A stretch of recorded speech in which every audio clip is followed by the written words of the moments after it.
আসসালামু আলাইকুম এবং শুভ অপরাহ্ন সবাইকে। তো আজকে আমরা সরিষা ক্ষেত ভ্রমণে এসেছি। আসলে এটা হলো আমার দাদার বাড়ি রসুলপুর, যেটা চাঁদপুর মতলবে অবস্থিত। তো আজকে ভাবলাম যে একটু দাদার বাড়িটা ঘুরে ঘুরে আসা যাক। যেহেতু আমি নানুর বাড়িতে এসেছি, দাদার বাড়ি তো একটু ঘুরে আসা যাক। তো আজকে একটু দাদার ক্ষেতগুলো একটু পর্যবেক্ষণ করতে আসলাম যে ক্ষেতগুলোর অবস্থা কী।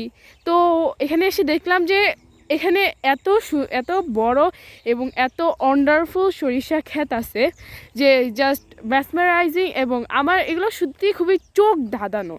এত সুন্দর সুন্দর সরিষা ক্ষেত, মানে এখানে আছে সরিষা ক্ষেত, তারপরে ওই যে ওইখানে আছে, যেরকম জুম করে দেখা যাবে অনেক জায়গায় সরিষা ক্ষেত ছড়িয়ে আছে। আমি শুধু একা আসিনি, আমি আমার পুরো পরিবারকে নিয়ে এসেছি।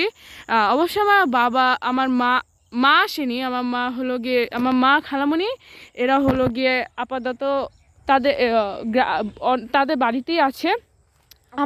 আমার আব্বু, আমার আমার দুইটা খালাতো ভাই, তারপরে হচ্ছিল গিয়ে আমার বোন, এরা সবাই এসেছে। আর তারা ওই যে সবাই ওখানে দাঁড়িয়ে আছে। সবাইও আমার মতো সরিষা ক্ষেত দেখছে, সরিষা ফুল কয়েকটা তুলে সেখান থেকে সরিষা তেল বের করছে। আপাতত এতটুকুই, আমরা সবাই সরিষা ক্ষেত ভ্রমণ করছি। তো আপনারা এই দৃশ্যটা উপভোগ করতে থাকুন।